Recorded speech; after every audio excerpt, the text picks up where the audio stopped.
In May 1940, Britain faced disaster. Hitler's armies swept across Europe, and Parliament ousted Neville Chamberlain.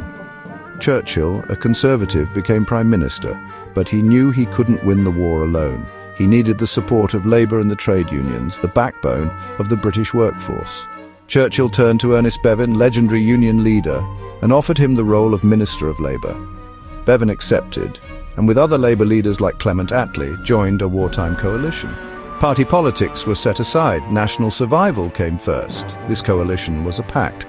The government and unions would work together to mobilise the nation. For the first time, union leaders sat at the highest levels of power, shaping wartime policy. The government recognised unions as essential partners, not adversaries. Factories, mines and shipyards became the new front lines, and workers were the home front soldiers. Bevin, once an outsider, now had the authority to direct labour, set wages and mediate disputes. The relationship between state and unions was transformed. Unions were now insiders. This partnership, born of necessity, would have lasting consequences. The war forced a new respect for organised labour, fundamentally changing British society. For decades, unions had been seen as disruptive. Now, they were vital to victory. The coalition government's reliance on unions set a precedent for post-war Britain. The working class, through their leaders, helped shape the nation's destiny. The alliance between Churchill and Bevin was uneasy, but it worked. The war would be fought not just on the battlefield, but in every factory and workshop across the country. This unity would reshape Britain for a generation. Total war required total mobilisation. Ernest Bevin, as Minister of Labour, introduced sweeping new laws. The most important was Order 1305, which outlawed strikes and lockouts. Industrial disputes now went to the National Arbitration Tribunal, whose decisions were binding. Striking became a criminal offence. Production could not stop for any reason. In return, Order 1305 guaranteed fair wages and protected workers from exploitation. Employers couldn't cut pay or worsen conditions. Unions could challenge abuses in the tribunal. The essential work orders gave the government power to declare industries essential. Workers in these industries couldn't leave their jobs, and employers couldn't fire them without permission. This was industrial conscription. People were tied to their jobs for the war's duration. These measures were a huge restriction on personal freedom, but most accepted them. The stakes were clear. Britain's survival depended on uninterrupted production. The government's pact with the unions meant sacrifices, but also new protections for workers. The state now had unprecedented control over the workforce. For many, this was a fair trade in a time of crisis. The home front became as tightly organised as the military front. Order 1305 changed the rules of industrial relations, setting the stage for a new era. The war demanded unity, and the law made sure it happened.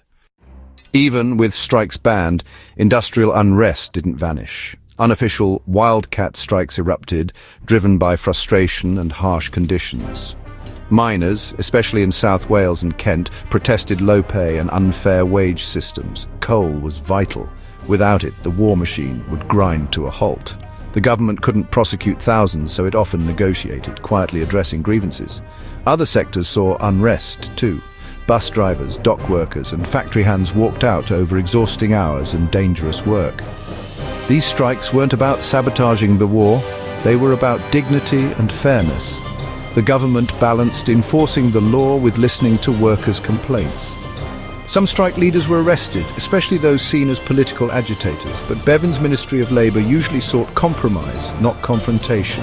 Behind the scenes, officials pressured employers to resolve disputes. The best way to keep production going was to address real problems, not just threaten punishment. Wartime strikes revealed the pressures on ordinary people and the limits of state control. The government learned that cooperation, not coercion, kept Britain working. Suits. Paradoxically, the war made unions stronger than ever. With strikes banned, unions became essential partners in government. Membership soared from 6.3 million in 1939 to nearly 8 million by 1945. Government policies made union membership almost a necessity. Employers had to recognize unions and negotiate collectively. Shop stewards elected worker representatives, became crucial, handling grievances and negotiating on the factory floor. Joint production committees gave workers a formal voice in how workplaces were run. For the first time, workers helped shape production and safety. This new power and influence would shape post-war expectations. The war embedded unions at the heart of British industry.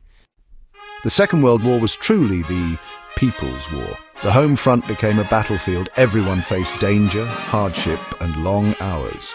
Class barriers blurred as people worked and sheltered together.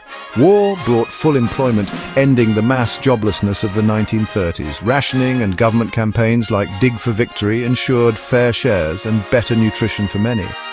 The state managed daily life, reinforcing the sense of shared sacrifice. People demanded a better future, decent housing, healthcare, and security for all. The unity and planning that won the war inspired hopes for a new Britain. The experience of collective effort created a powerful will for change. The People's War laid the groundwork for the welfare state. The war effort depended on women stepping into roles once reserved for men. Millions worked in factories, shipyards, transport, and on the land. Many faced prejudice and the double burden of work and home. Pay inequality was a constant issue, but women proved their worth. The demand for equal pay grew and some progress was made. Wartime nurseries were created to support working mothers, a radical step. After the war, most women were expected to return home, but the experience changed them. The taste of independence and new skills couldn't be forgotten.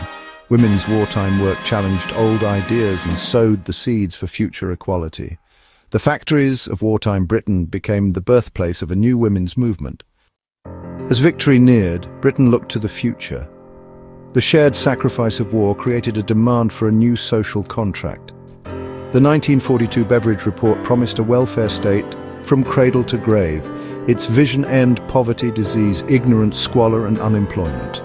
The government accepted these principles, passing laws for education, housing, and health.